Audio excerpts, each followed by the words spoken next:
Әлемде осыдан бірнеше жыл алдын батыстың мамандары мынау технологияны пайдаланып, әлемде қандай адамның есімі көп аталады деп статика бойынша осыны есептеп қараса, пайғамбар алейхиссалам Мұхаммед деген бір есімі ғана көп аталады екен.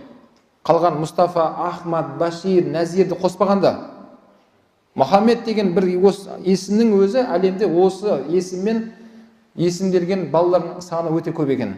Әлемде. Соны көріп, батыстың ғұламалары ғажаптанып жатыр. Құрметті бауырлар, Аллаға шүкір, біздер Алланың сүйіктісін сүйіктілер боламыз. Өткені хадисте Расул алейхиссалам айтады, Ибрахим халилулла, Ибрахим Алланың досы дейді. Муса кәләмулла. Муса Алла Тағала ешқандай ортада періштені араластырмай, тіке Мусамен сөйлескен Алла Тағала. Құран кәрімде кәләмулла Муса тәклиман. Қалған пайғамбарлар періште арқылы сөйлесетін, уахи.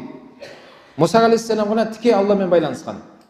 Кәләмулла Муса тәклиман дейді. Алла Тағала өзінің сөйлеу сипатымен Мусаны сөйлетті. Ғұлама айтқан, Муса алейхиссалам Бәни Исраил қауымына, еврей қауымына пайғамбар болып келсе де, ол кісі еврей тілінде сөйлеген жоқ Аллаға. Алланың сөйлеуші деген сипатымен Мусаны сөйлетті деді Алла Тағала.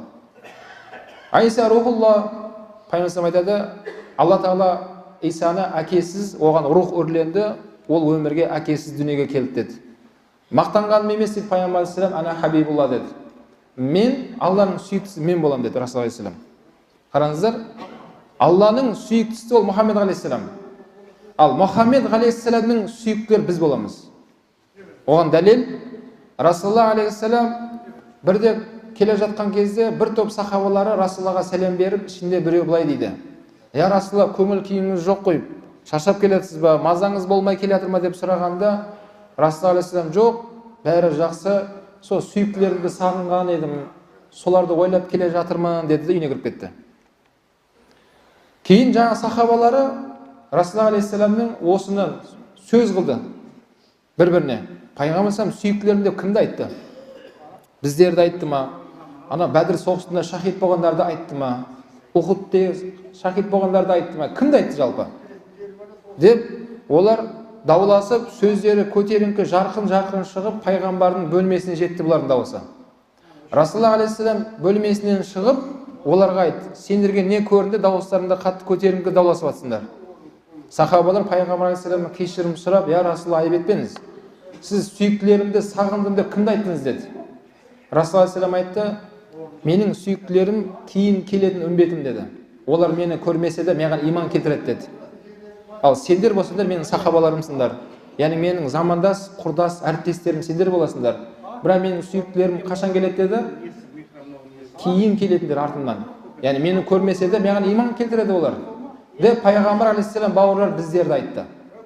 Құрметті момындар, міне альхамдулилля, біз өте сондай текті халықпыз. Аллаға шүкір, Алла субхана ва тағала бізге жерді де бәрін беріп қоя салған. Біздің жеріміздің үлкендігі әлемде 9-шы орындамыз. Жалпы мұсылман мемлекеттердің ішінде 1-ші орындамыз. Өте үлкен байлық. Бірақ ол байлықтың ішінде өте үлкен теңдесі жоқ байлық, ол иман байлығы. Аллаға шүкір, тәуба, сол ата-бабаларымызға Алла рахметін алсын, сол кісілер сөзге келмей иманға келгендеріне. Біздің құл хуаллаху ахад деп Ихлас сүресін оқып келе жатқанымызға 25 жыл болған жоқ. Тәуелсіздік алғанымызға енді 26-шы жылымызды тойлайын деп жатырмыз ғой, Құдай қаласа.